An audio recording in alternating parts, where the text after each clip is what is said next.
Estoy un poco desubicada, como habrán podido notar. Es un placer estar hoy aquí. Es un placer escuchar estos debates tan necesarios e imprescindibles para todas las turbulencias que estamos viviendo a todos los niveles y concretamente a nivel internacional. Yo soy la moderadora, pero a mí me han dicho que yo puedo decir algo, entonces yo voy a decir algo. Creo que no sois muchas de vosotras conscientes de lo importante que es para las mujeres que provenimos de otros contextos escuchar hablar de la necesidad de que dejemos de estar nosotras, extranjeras, migrantes, expatriadas, exiliadas, refugiadas, en el centro de la violencia por parte de los hombres. Esto es imprescindible porque queremos que se sepa que efectivamente no queremos ser las putas, las esclavas y todo el objeto sobre el que desde muchos lares políticos se está hablando sobre nosotras y se nos está instrumentalizando a modo de cuota de mujeres diversas. Lo que queremos es estar a la misma altura que el resto de mujeres de este país.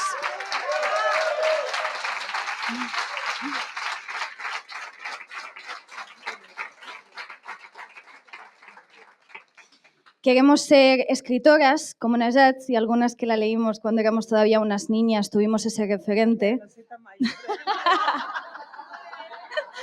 Soy yo que soy muy joven, no pasa nada. Queremos ser las periodistas, queremos ser las voces discordantes, queremos estar en las mesas de la toma de decisión.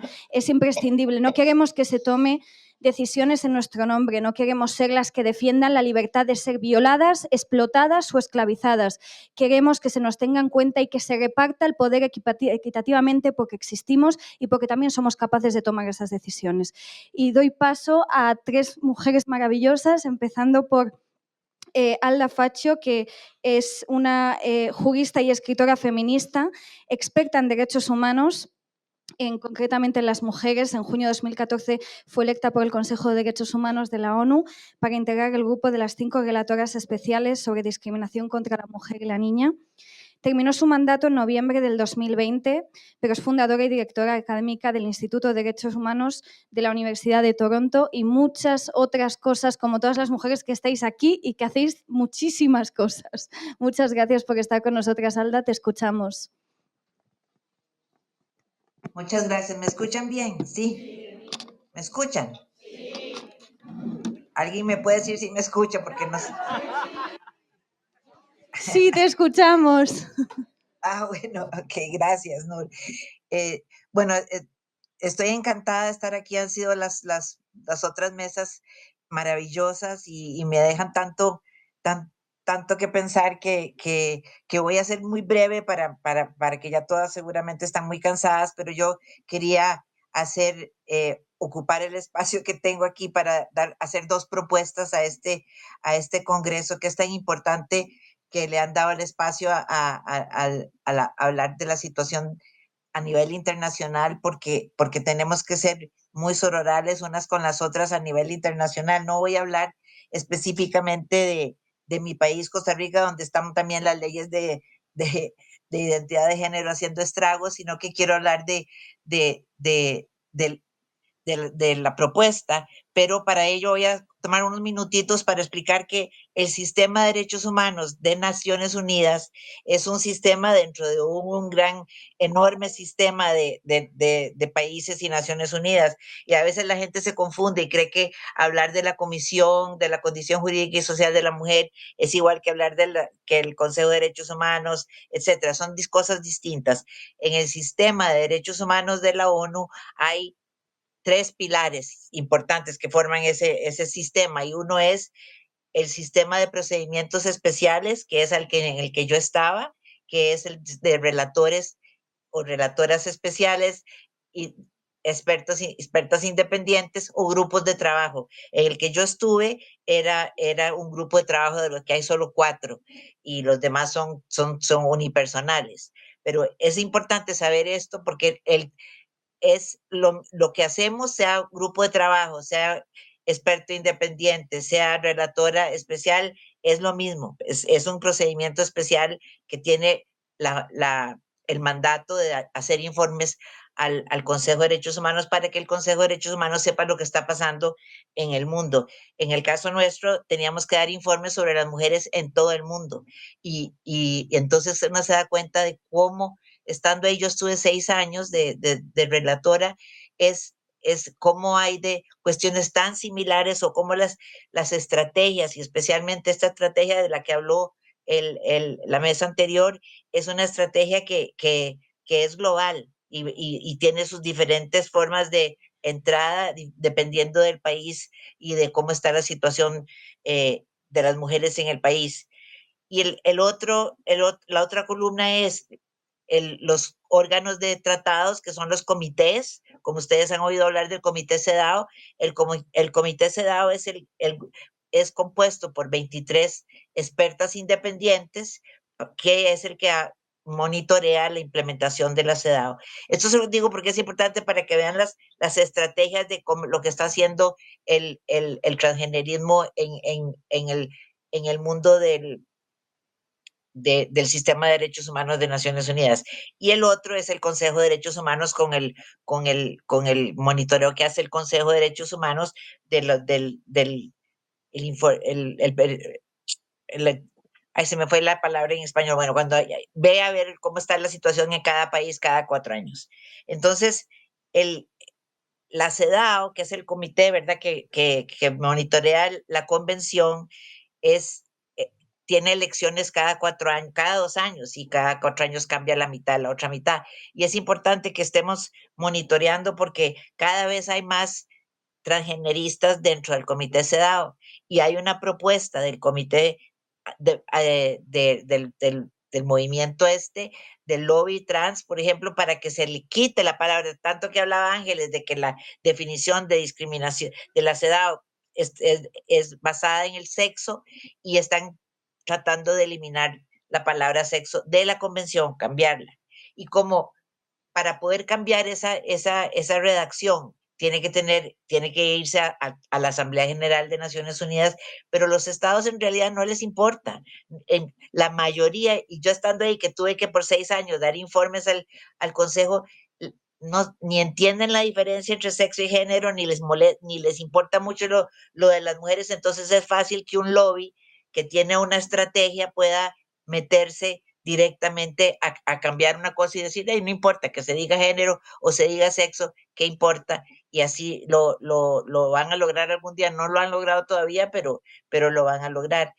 Y lo mismo con el grupo de trabajo en los procedimientos especiales. Hay solo dos eh, procedimientos especiales que son específicos para las mujeres, que es la relatora especial sobre violencia contra las mujeres, que hoy en día es una experta de Jordania, que se llama Rem Al-Salam, y, y el grupo de trabajo sobre discriminación contra las mujeres y las niñas. Y es importantísimo que apoyemos especialmente a Rem Al-Salam, porque ella se ha declarado directamente abierta a luchar contra que eliminen la palabra sexo de su mandato. Y entonces, y acaba de decir que quiere hacer una declaración sobre lo que va a pasar con la violencia contra las mujeres en España por la ley que acaba de pasar.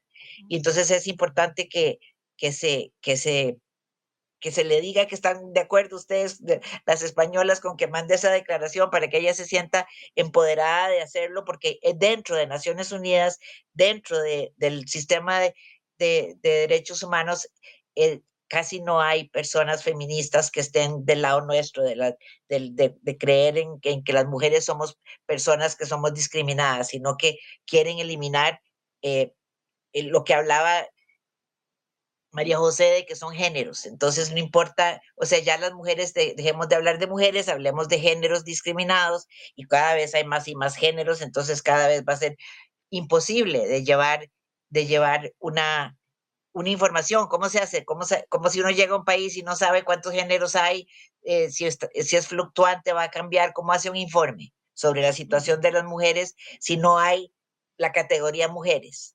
Y otra cosa que hace el comité CEDAW es pedirle a los estados que manden información desagregada por sexo. Eso lo dice el mismo comité en la recomendación general 28.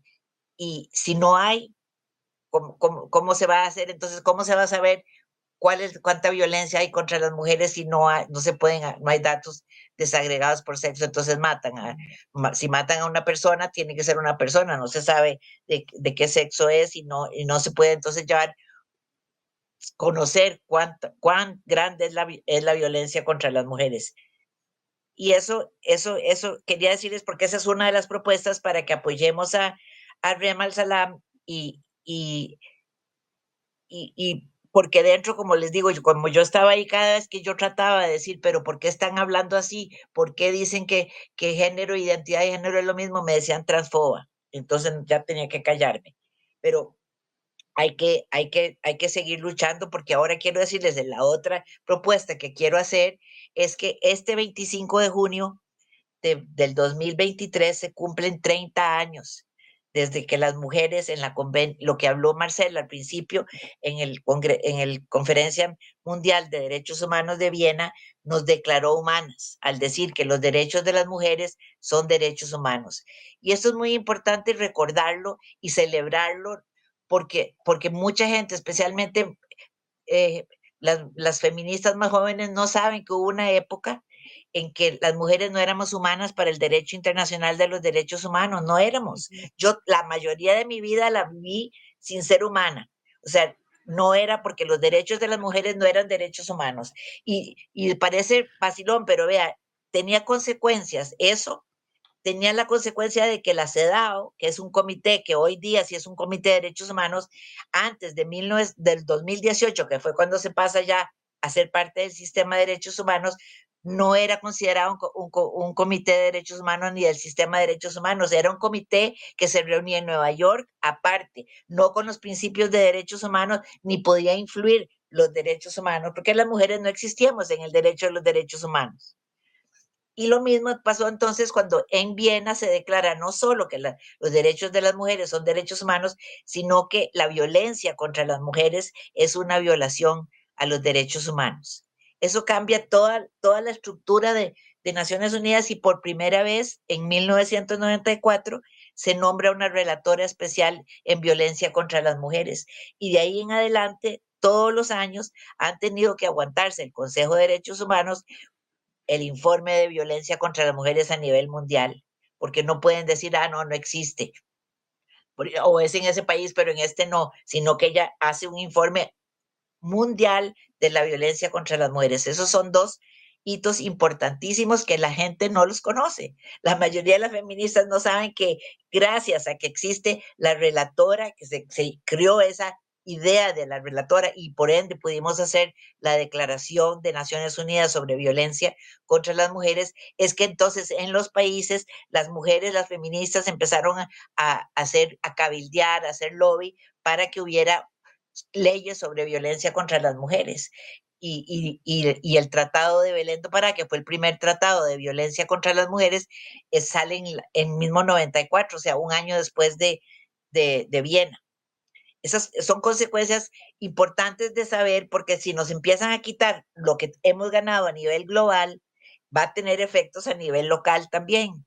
Y entonces tenemos que luchar para que no se cambien estas cosas, para que no nos vayan a decir que ahora la violencia es de género y entonces hay que hablar de todas las violencias.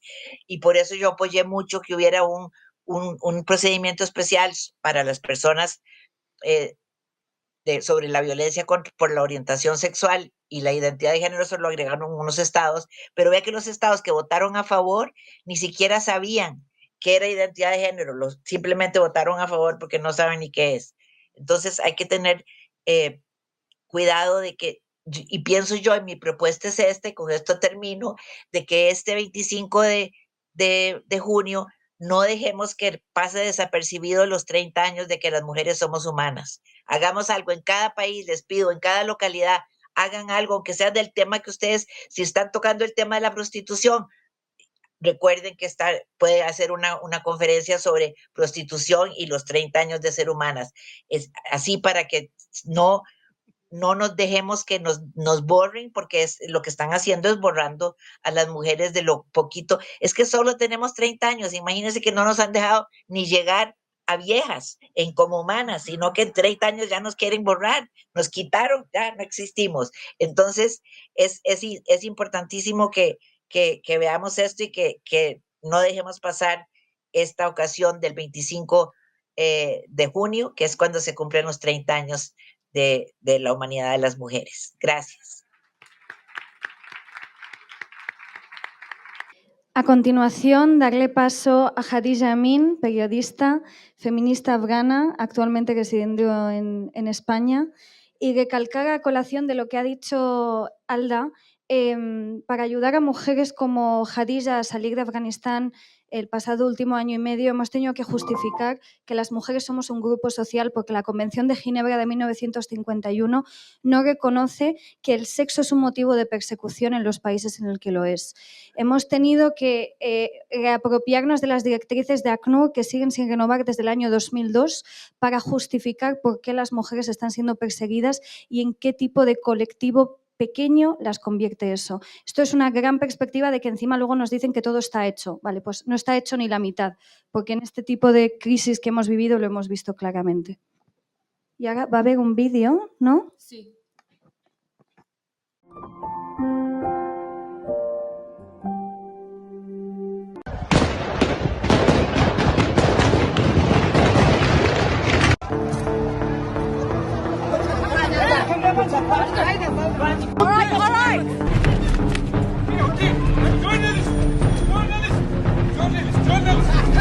متاسفانه با خشونت گروه طالبان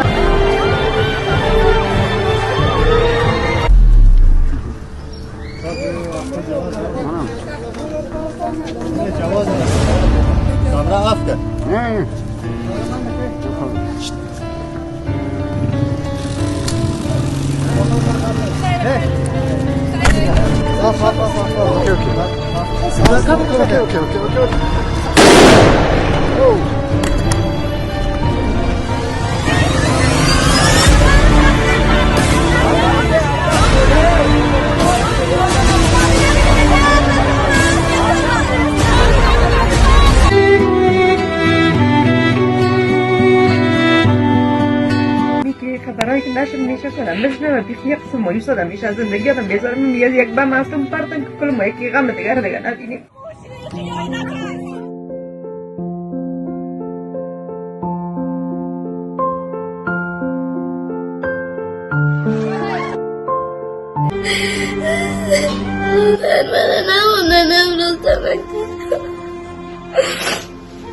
دختر اجازه نداره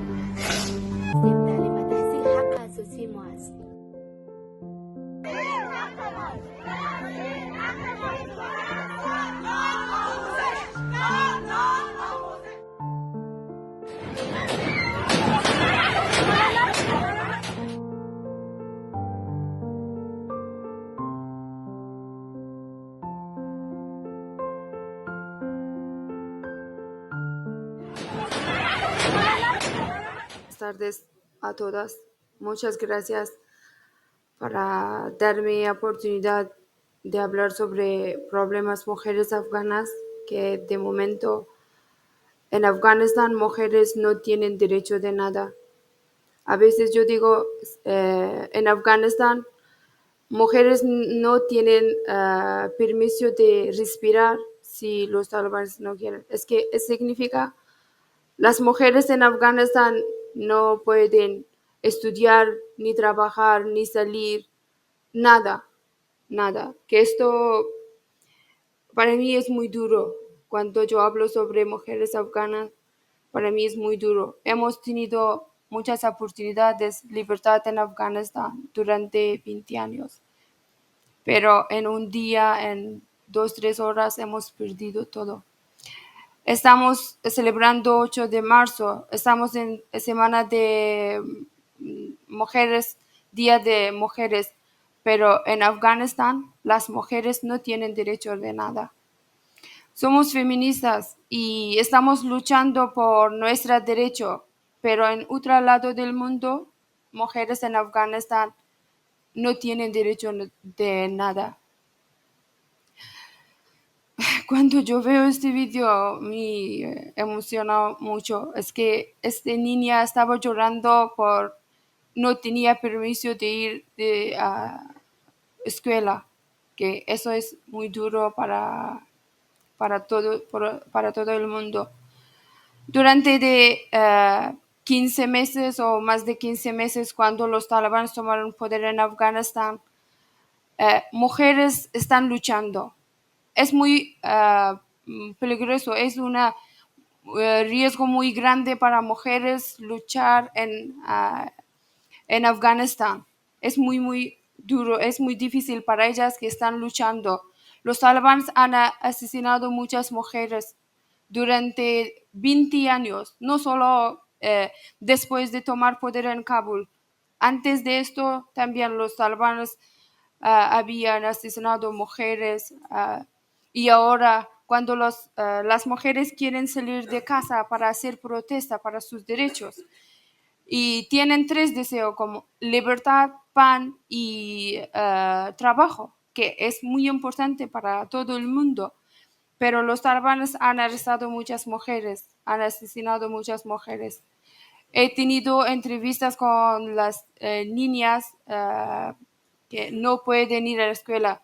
Estaban llorando y me dijeron, para nosotros es muy duro, estamos en Afganistán, no podemos hacer nada. Si mujeres salen en la calle para hacer protestar o manifestación para sus derechos, pero los talibanes van a matar a estas mujeres. Y hombres no pueden apoyar y no pueden decir que estamos apoyando mujeres. Es que tienen miedo para que los talibanes van a matar a esta persona también. Soy una periodista afgana. Para mí no era muy fácil ser periodista en Afganistán. Es que Afganistán es un país patriarcal y tradicional. Para una mujer ser periodista es muy difícil. He luchado mucho en contra de mi familia, que mi familia no estaban de acuerdo conmigo cuando me casé. Mi marido no me dejaba ir a la universidad. Yo llevaba burka 6 años y no podía salir sola, ni tenía trabajo. Para mí era muy difícil vivir como así. Después del divorcio yo empecé a estudiar, trabajar y ahora estoy luchando para otras mujeres. Yo no quiero que esto continúe siempre en Afganistán. Eso significa que ahora mujeres están luchando, pero mujeres que estamos fuera de Afganistán podemos ser unidas y podemos apoyar y ayudar a estas mujeres. Y no queremos que todo el mundo conozca los talibanes como un gobierno, que los talibanes pueden ser muy peligrosos para todo el mundo, no solo para Afganistán. Es que ahora no dejan niñas estudiar y solo niños pueden ir al madrasa. Es como producen terroristas ahora en Afganistán. En el futuro pueden muy peligroso para todo el mundo. Y tenemos que parar continuación que está ocurriendo en Afganistán. Y tenemos que, es que ahora Turquía da una oportunidad da embajada de Afganistán para los talibanes. Es una oportunidad pequeña. Si continúa esto, todo el mundo va a conocer los talibanes como gobierno, un grupo de terroristas que han matado mucha gente durante de 20 años y ahora si todo el mundo conoce los talibanes como gobierno, ¿qué significa nuestra lucha? Somos feministas, estamos luchando.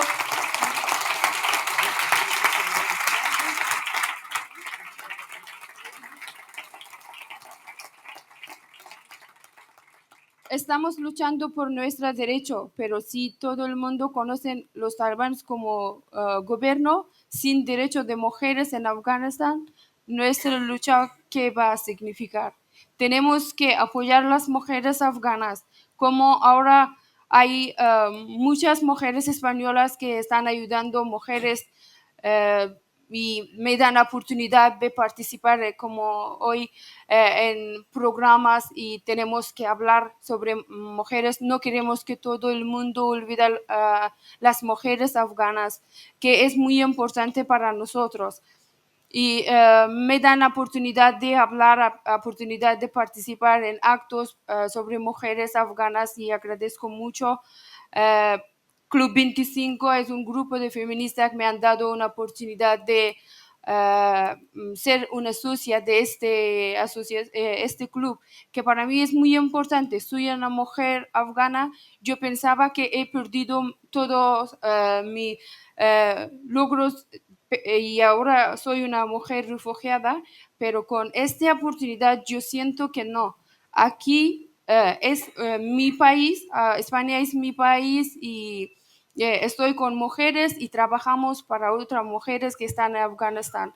Grupo de Knit Womaning es un grupo que estamos ayudando a mujeres para salir de Afganistán. Tenemos 40 mujeres vulnerables en Pakistán. No tienen nada de comer, ni no tienen pagar de alquiler de casa, que es para ellas muy difícil vivir en Pakistán. Pakistán es también un país no es un país muy seguro para mujeres afganas que no tienen nada. Y Knit Woman, Afghan Woman en Iran, es grupos que trabajan para mujeres. Y periódico de 20 minutos me ha dado oportunidad de escribir sobre problemas mujeres afganas. Esta oportunidad que me han dado, agradezco mucho. Yo puedo dar voz para mujeres que están dentro de Afganistán y no pueden hacer. Y siempre me piden, estáis fuera de Afganistán, puedes hablar sobre nuestro problema. No queremos que todo el mundo olvide Afganistán, mujeres afganas, que es muy, muy, muy importante. Soy madre de 3 hijos y yo no puedo hablar con mis hijos. ¿Por qué? Porque un hombre que es su padre no me da oportunidad de hablar con mis hijos. Soy madre, yo tengo derecho, pero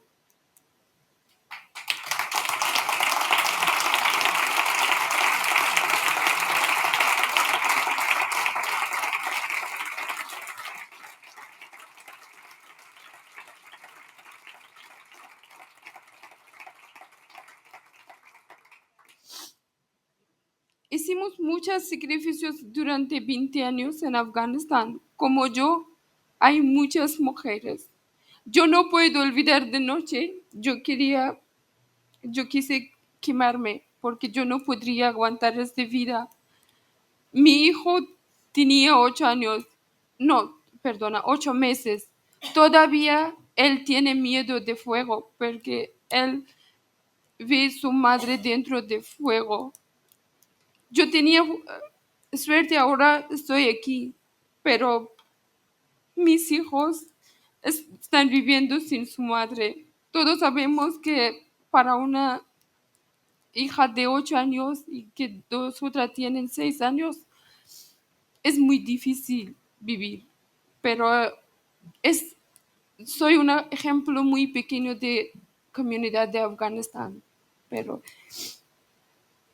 hay más como yo en Afganistán y tenemos que apoyar a las mujeres afganas. Las mujeres que mujeres afganas solas están en Pakistán y tenemos que apoyar a ellas para que salvamos sus vidas. Y yo no quiero, hay una madre vive lejos de sus hijos como yo. A mí,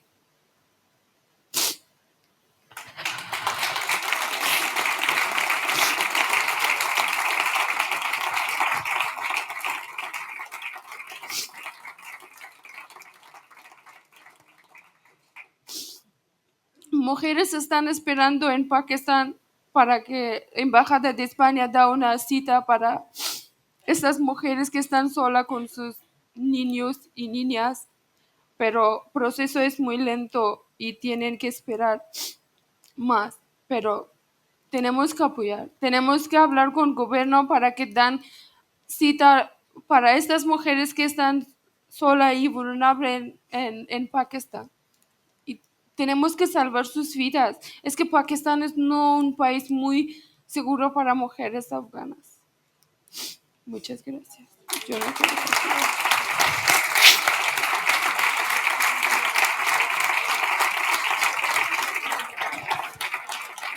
Bueno, creo que hay veces que no hay palabras y que los silencios dicen más que cualquier otra cosa.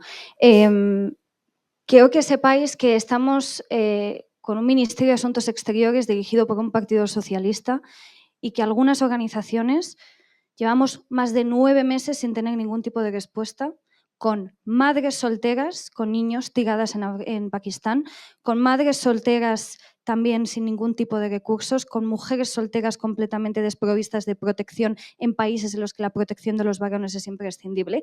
Ese es el país en el que también se están convirtiendo los países europeos uno por uno, concretamente España. Y es vergonzoso y deberíamos hacérnoslo mirar, porque este es el resultado de lo que está ocurriendo.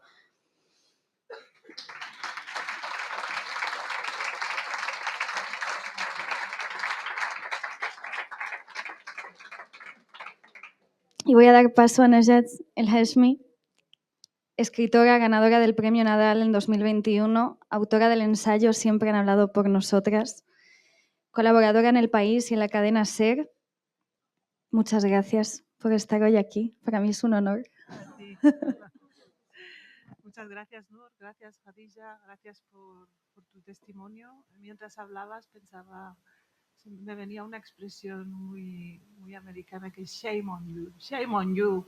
Kamala Harris y Joe Biden, que vais de interseccionales, que vais de la primera mujer de color que es vicepresidenta de la potencia más importante del mundo y que luego, a la mínima, les dais la espalda a las otras mujeres. Si eso no es racismo,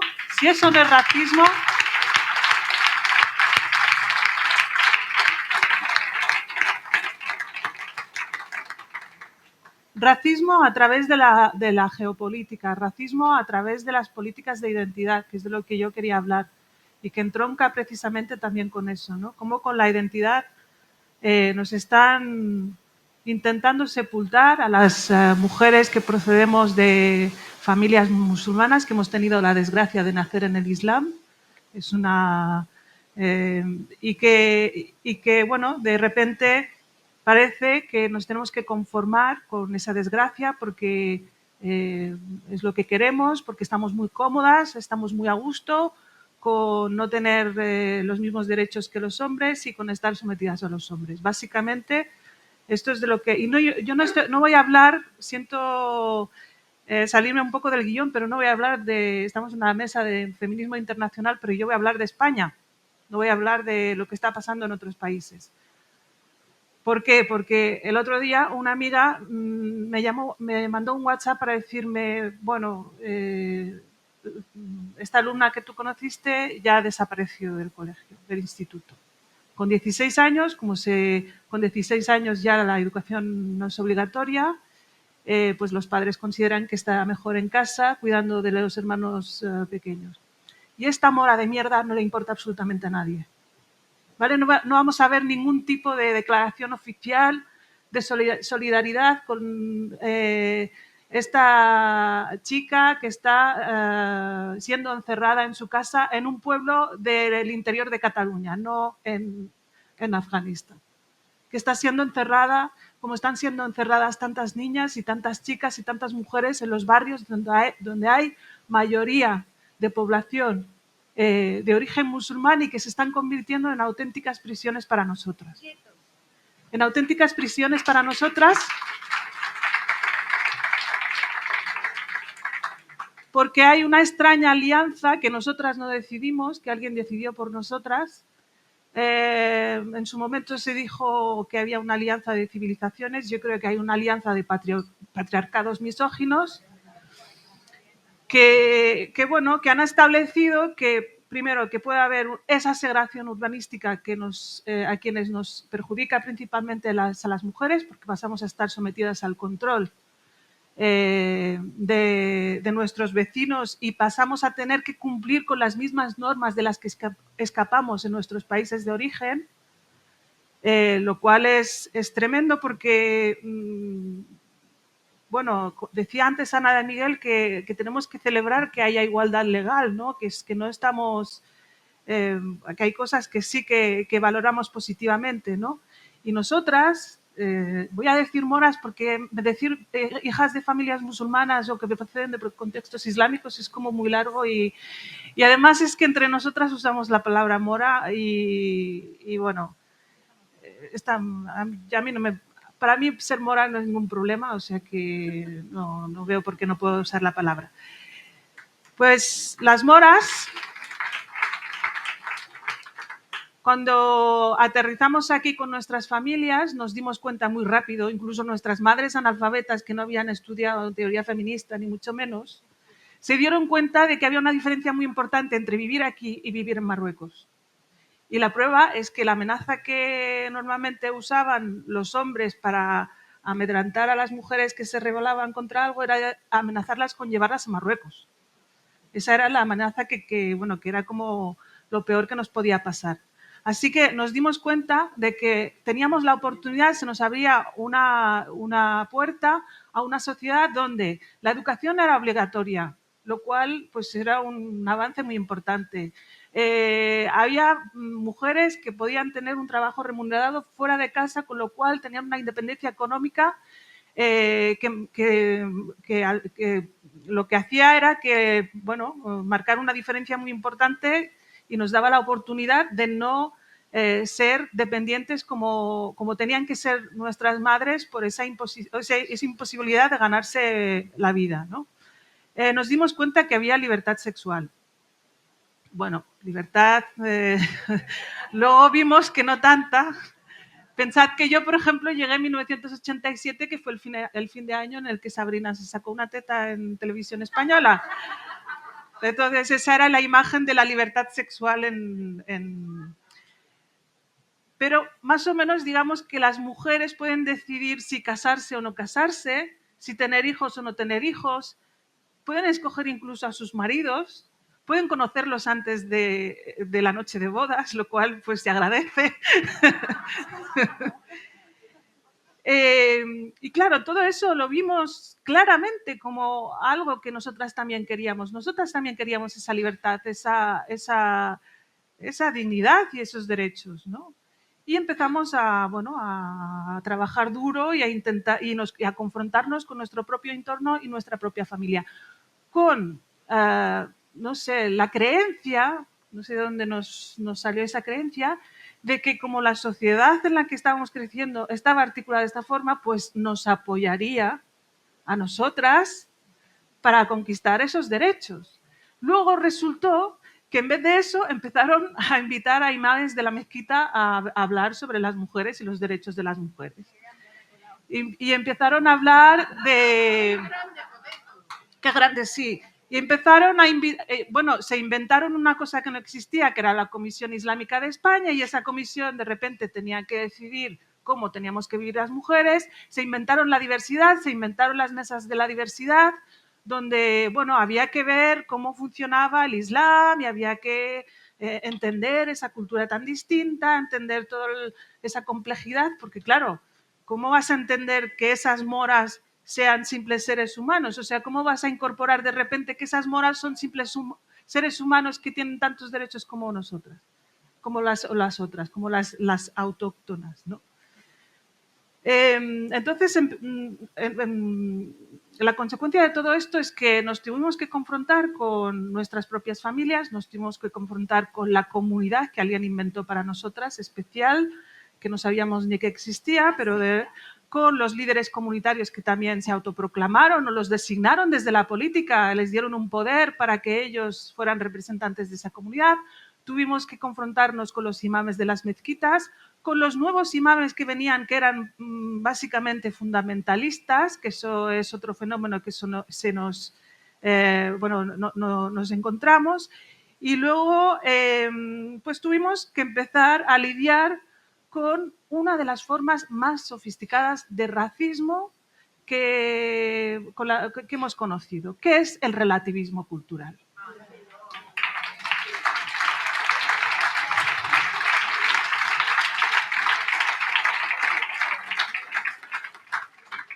Eso es una forma perversa de ser tremendamente racistas, haciéndose los buenos y los integradores y los inclusivos y los diversos y los respetuosos con las diferencias. ¿Y a quién, o sea, quién les ha pedido que sean tan inclusivos? ¿Quién les mandó esa tarea, ¿no? Porque, claro, nosotras no nos sentíamos distintas, no nos sentíamos diversas y no nos sentíamos... pensábamos que éramos iguales, pensábamos de verdad. Además recibimos una educación más o menos democrática porque ya estábamos en transición y nos hablaron, y nos hablaron de derechos humanos y nos creímos los derechos humanos. Pero, ya digo, empezaron a hablar de diversidad, y, claro, en nuestro caso concreto, ¿cuál era el elemento diferenciador? Porque para que haya diversidad tiene que haber diferencias. Si todos somos iguales, pues no hay diversidad.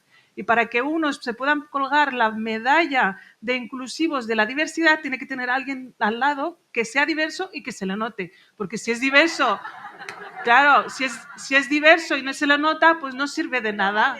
O sea, tú no sirves, Nur.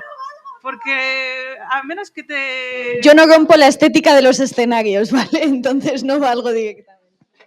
Entonces ahí empezaron a buscar elementos diferenciadores. ¿Qué elementos encontraron en nosotras más distintivos? Fue la religión, el Islam.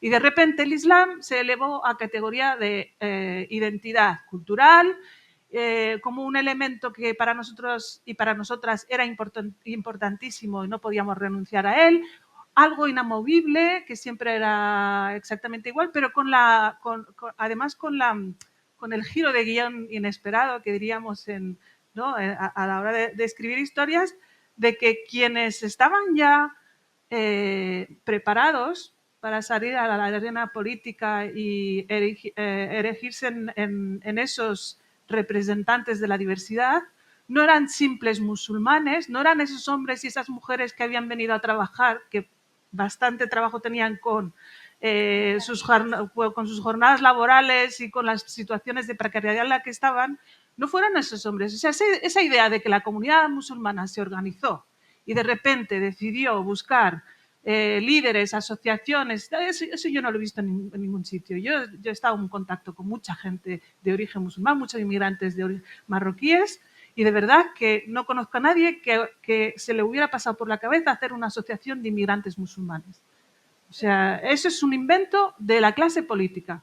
¿Por qué? Porque se necesitaba tener acotada esa comunidad. Entonces, los que estaban ahí esperando, agazapados, muy organizados, mucho más listos en realidad de lo que fueron los políticos, porque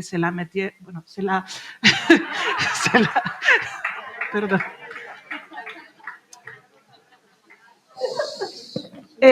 Fueron los islamistas de todo tipo, los fundamentalistas, que estaban ahí mucho antes de que nosotras tuviéramos conciencia realmente de cómo se estaba organizando todo eso. Y ellos se infiltraron en esas organizaciones y en todas esas instancias que se suponía que representaban a la comunidad musulmana en España. La Comisión Islámica de España, por ejemplo, que fue creada para no acabar con el concordato, no fue para otra cosa, o sea, porque claro, o todos moros o todos cristianos. Si hay unos privilegios que tiene la Iglesia, ¿qué hacemos? O acabamos con los privilegios de la Iglesia o nos inventamos que hay que tener privilegios para todas las otras religiones. Pero para que las otras religiones tengan privilegios tenemos que tener una organización que tenga tanta importancia como la tiene el Vaticano. Y la ventaja con la que veníamos nosotros del Islam, la ventaja es que como el Islam es menos jerarquizado... Como todo el mundo puede ser imam. Y más los que estábamos en el campo, que no nos llegaban las influencias de los teólogos, porque, bueno, en eso... no haber ido a la escuela tuvimos un poco de suerte, porque así no nos llegaban los adoctrinamientos de los teólogos, etcétera, etcétera. Pero si en origen habíamos escapado a la influencia de esos teólogos, resulta que aquí se organiza una especie de Vaticano musulmán por parte del Partido Socialista, hay que decirlo. O sea, esto no lo hizo Vox, que podía haberlo hecho. Bueno, no sé si podía haberlo hecho, pero lo digo porque tiene financiación de Irán, lo sabéis, ¿no? Entonces, no sé, ahí hay una... Bueno, la cuestión es que los islamistas, los fundamentalistas islamistas que tienen una visión del Islam, que tienen una obsesión enfermiza con controlar controlar a las mujeres y la sexualidad de las mujeres, estaban ahí mucho antes de que nosotras fuéramos conscientes de lo que se nos venía encima. Y se establece esa alianza entre las fuerzas progresistas, sus llamadas progresistas, y las fuerzas más reaccionarias, que son los partidos fascistas en los países musulmanes. O sea, una alianza entre el fascismo islamista y las fuerzas progresistas en Occidente. Y ahí estamos. Ahí estamos emparedadas entre esos dos poderes que han decidido que las mujeres tenemos que encarnar esa identidad cultural, que nos debemos al Islam por encima de cualquier otra cosa y que tenemos que asumir como algo natural todas esas normas discriminatorias que están a la religión musulmana, porque están.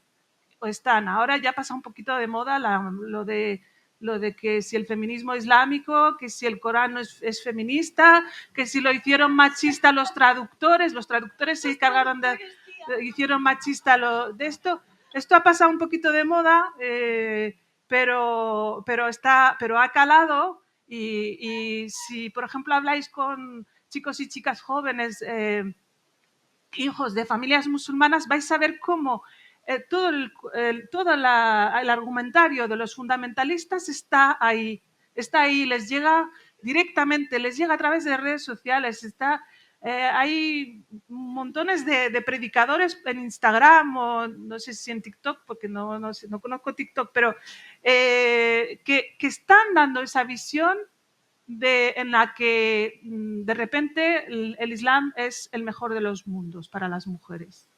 Mahoma nos dio todos los derechos que no teníamos, porque nos reconoció que éramos seres humanos, no sé si seres humanos, pero que éramos, que no nos podían enterrar en la arena. Esa es la gran aportación de Mahoma, y a partir de ahí ya le debemos todo. O sea, y tenemos que aceptar pues la poligamia, tenemos que aceptar que nuestro testimonio vale la mitad que la de un hombre, tenemos que aceptar que nuestra herencia sea la mitad que la de un hombre, tenemos que aceptar que no podemos, nuestro único destino en esta vida es el matrimonio y la maternidad,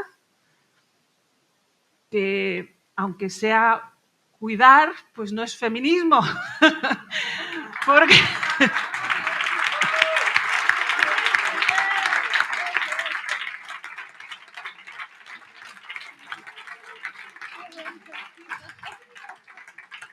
Y las moras tampoco queremos dedicarnos a cuidar, o sea, ni tener un hijo detrás de otro, ni eso no es algo que esté en una naturaleza esencial con la que vengamos al mundo.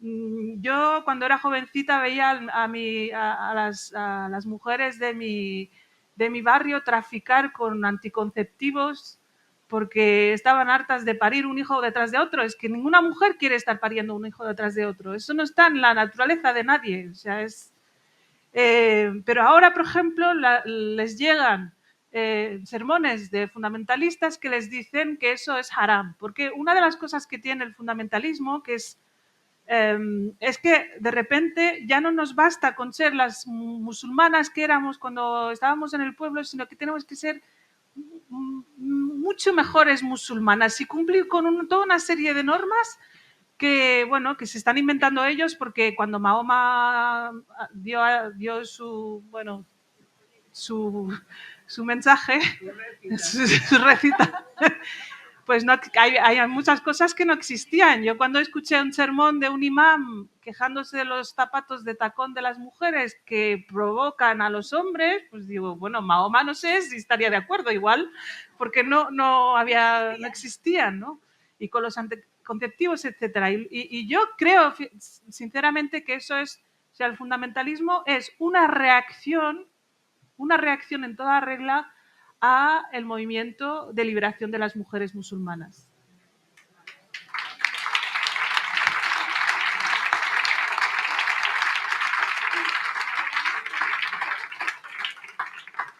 Porque surgió precisamente cuando empezamos a reclamar nuestros derechos y empezó y ha destinado muchos esfuerzos, mucho tiempo y mucho espacio a hablar de cómo tienen que ser las mujeres y cómo no tienen que ser. Claro, esto que esté ocurriendo en países donde no hay democracia, pues bueno, vamos a denunciarlo y vamos a intentar hacer lo que podamos para acabar con esa realidad, pero el problema es que en España estamos viviendo esa realidad. Ayer una chica con la que me encontré me dijo, bueno, en la semana, no sé cuándo empieza Ramadán, ahora ya no sé nunca cuándo empieza Ramadán. Bueno, va a empezar, parece ser que pronto. Y es una chica que va a la universidad y me decía, bueno, voy, marzo, bueno, dice, y ahora voy a tener que apañármelas para ver cómo como. Porque digo, bueno, si estás en la universidad, pues comes y ya está, ¿no? Dice, ya, pero no puedo estar gastando en comida, escondidas de mi... O sea, y porque esa es otra, o sea, el no comer, o sea, el respetar el Ramadán, el respetar las normas religiosas, o sea, es para todos, para hombres y mujeres, pero curiosamente cuando ellos no cumplen con esas normas, pues bueno, ya sabes, son hombres, son así. En cambio, cuando nosotras no cumplimos, pues somos las malas mujeres y somos las... Bueno, la cuestión es que, y supongo que me he extendido, me tenía que poner un temporizador y no me lo he puesto el temporizador. La cuestión es que a día de hoy tenemos un problema gravísimo con las niñas, las adolescentes y las mujeres de origen musulmán en España. Tenemos un problema gravísimo porque muchas de ellas están siendo apartadas de su educación, están siendo coaccionadas, están siendo obligadas a matrimonios forzados. Matrimonios forzados. Si os interesa la cuestión, os recomiendo que sigáis a la entidad Valentas y Acompañadas de Girona, que está trabajando con este asunto. En Cataluña, que igual puede contar como feminismo internacional,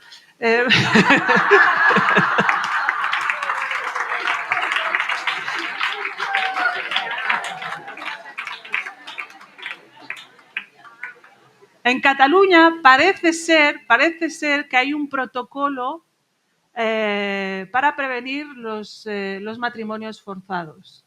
Este protocolo quedó en stand-by cuando empezó la pandemia. Y ahora todavía no se aplica porque, a pesar de que hemos tenido un caso de una mujer asesinada en Pakistán, que era de Terrassa, y ahora mismo no está vigente porque está siendo revisado por la Comisión Antirracista. Y eso me lleva a la situación también en la que nos hemos encontrado muchas de nosotras, y es que cuando hemos salido a hacer un discurso feminista nos hemos encontrado con los antirracistas diciéndonos que éramos islamófobas, por supuesto.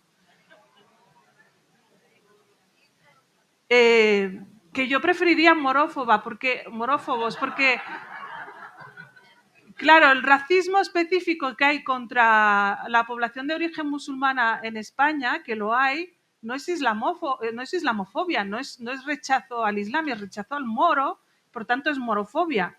Y el rechazo al islam y al islamismo fundamentalista no es una fobia, es lo lógico. Es la democracia, es la democracia. Es lo mínimo que se puede hacer si se quiere hacer una crítica feminista a una religión patriarcal y misógina que tiene unas consecuencias tremendas sobre las vidas de las mujeres.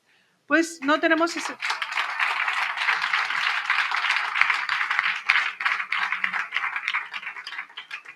No tenemos ese protocolo. Hace unas semanas en la televisión, en TV3, apareció un documental que fue casi un milagro porque es casi imposible hablar de estos temas en la televisión pública, en la que muchas mujeres de origen, bueno, muchas moras, feministas, que cada una de ellas ha tenido una experiencia tremendamente dolorosa y dura para poder emanciparse y que han tenido que luchar muchísimo.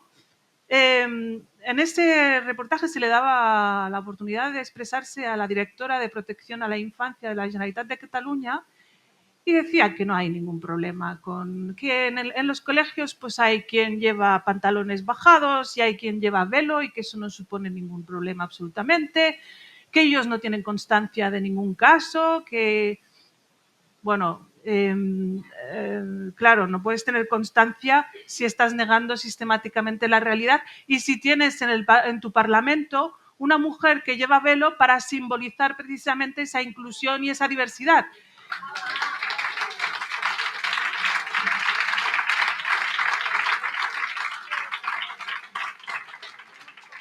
Y estás mandando el mensaje de que nosotras nacemos, ¿no? Y de repente un día se nos pasa por la cabeza que, bueno, ¿qué vamos a hacer? ¿Vamos a taparnos? Me apetece estar un ratito oprimida. Y no vamos Sí. no vamos a hacer otra cosa que imponernos la norma de no salir a la calle si no es cubriendo nuestro cabello, ¿no? O sea, no se nos ocurrió a las mujeres esto, no. Y aquí hacer una breve puntualización, porque esto que dice Nesret es muy importante. Los que vamos a institutos, las que vamos a institutos concretamente, y nos encontramos en pueblecitos súper pequeños con una población migrante muy alta, muchas niñas con velo de entre 10 y 18 años, pero es una barbaridad la cantidad de niñas con 10, 11, 12 años que llevan velo y que cuando rascas y entiendes por qué llevan velo, son ellas mismas las que explican la cantidad de historia de abusos, de maltrato, de opresión claramente dada y que cómo ellas logran invisibilizarse a través del velo para intentar no sufrir más esa violencia. Mira, y a mí me rompió el corazón una vez en una visita a mi instituto, una niña con velo que me dijo, es que así valgo más, porque la que se muestra no vale nada. O sea, el valor está en lo que te pongas en la cabeza. Porque eso dicen de nosotras. Sí, sí. Bueno, la cuestión es que...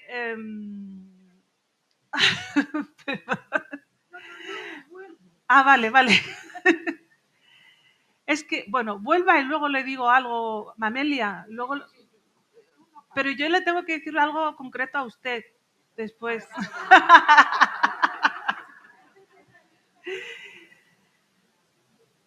De verdad que el habernos encontrado con este relativismo para mí ha sido una de las cosas más dolorosas, más frustrantes, que me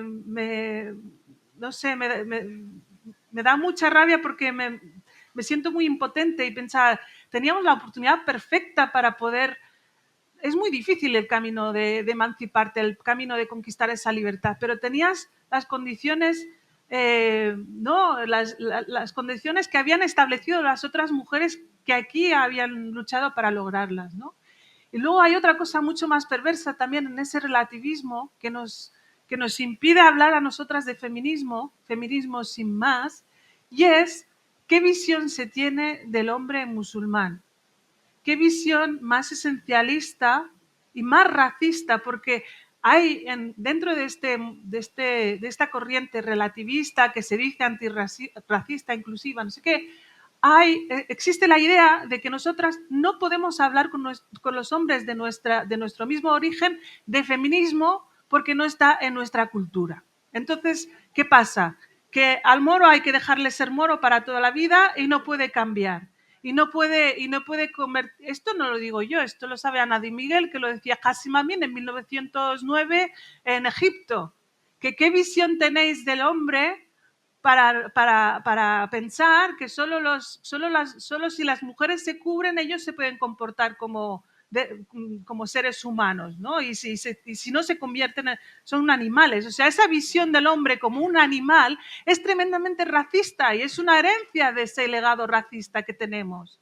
Y ese racismo está en esa idea de la diversidad y del relativismo que parece que tiene como objetivo impermeabilizar a los hombres musulmanes de la penetración de las ideas de igualdad. O sea, a ellos hay que protegerlos, no hay que ofenderlos, no hay que decirles que las mujeres tenemos derechos igual que los hombres, los pobrecitos no pueden entender el feminismo. Yo creo que es muy racista, es que es tremendamente racista. Y por otro lado, y enlazando un poco con lo que decía de la geopolítica del principio, es verdad que no podemos, hacer lo que a veces se caricaturiza como ir a otros países a salvar a las mujeres de otros países, etcétera. Pero tenemos un poder muy importante desde los poderes políticos de las potencias occidentales a la hora de decidir cuáles son nuestros países aliados y cuáles no lo son. Y a mí me enerva también ver cómo a veces desde por intereses económicos se venden los derechos de las mujeres a la mínima. Es que caen de una forma que digo, bueno, entonces es que este gobierno que se dice feminista no era tan feminista como decía.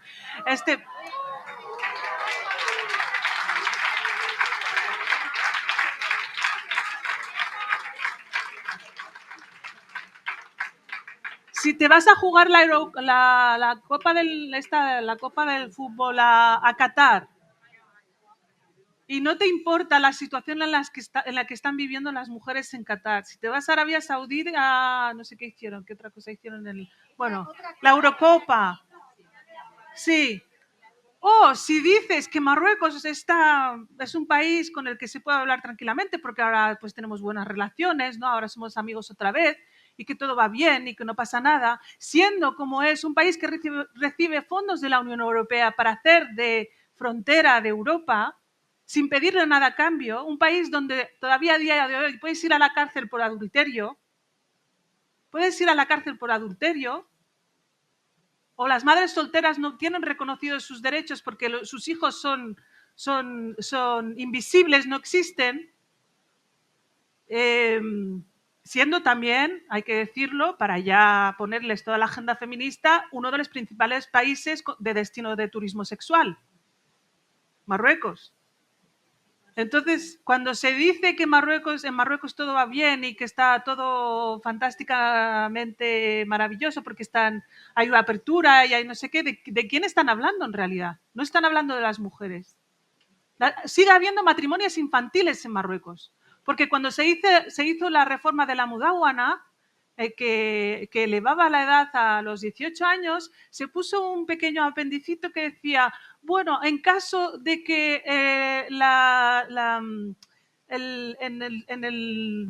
Con la autorización de un juez de familia. No, en el caso de que el juez tenga en cuenta que en la localidad en cuestión rigen unos valores culturales distintos y decida permitirlo, se puede permitir. Con lo cual, hay matrimonios infantiles en Marruecos. Es una constante y es una realidad. Bueno, voy a lo que le queréis decir a Amelia para poder acabar. Yo he estado durante todo este tiempo buscando a la mujer blanca occidental colonizadora, porque como... A lo mejor soy yo, tía.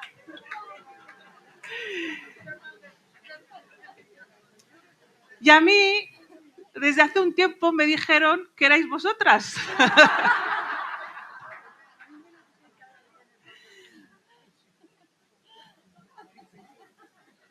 Y bueno, yo he descubierto que existe la mujer blanca, no sé si colonizadora, pero racista, pero que no sois vosotras, tengo que decirlo. Pero esperad. ¿Por qué? Porque nosotras hemos estado en una lucha titánica por salir adelante de forma individual, cada una de nosotras, ¿no? Intentando pues, conquistar cada centímetro de libertad que hemos conquistado. Y claro, no teníamos tiempo para formarnos en teoría feminista, no teníamos tiempo para asistir a la escuela feminista, pero ahí estaban algunas mujeres diciendo cosas razonables, lo que tenían que decir a favor de las mujeres musulmanas, a favor de las moras. Y yo, a Amelia, le quiero agradecer que en su momento se ocupara también de las moras como mujeres iguales que ustedes.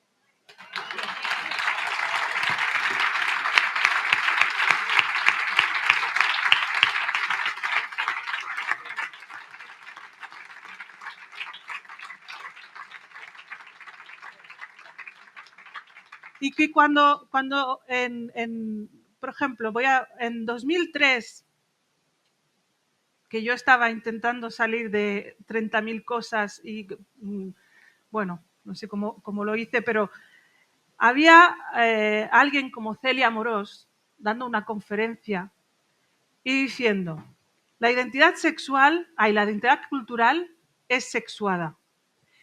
Es identidad que se adjudica a las mujeres, heterodesignadas por los varones.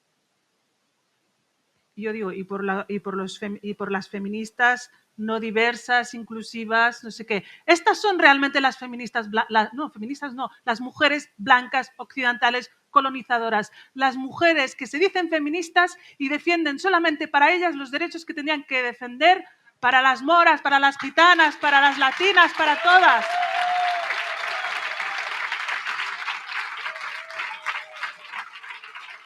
Esas son las racistas.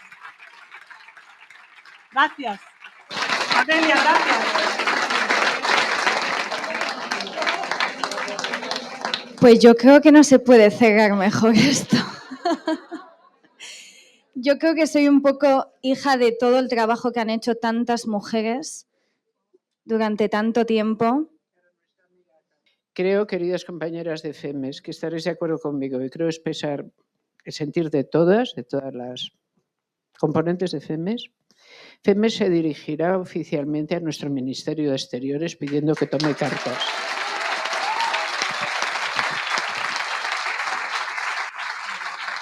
Bueno, me dais un poquitito más de emoción y ya no me puedo levantar de aquí, ¿vale? O sea, recogiendo lo que se ha hablado en esta mesa, reivindicar que muchas hemos estado solas durante muchísimo tiempo y que ha sido gracias a que se pusiese la carne en el asador y a que no tuvieseis muchísimas de vosotras miedo a que se os llamase islamófobas, racistas, colonizadoras, blancas hegemónicas y todas esas cosas. Y lo representativo de todo esto es que nosotras, hoy, y en la semana del 8 de marzo, estamos sentadas en la mesa de las mujeres abolicionistas. Y seguiremos estándolo.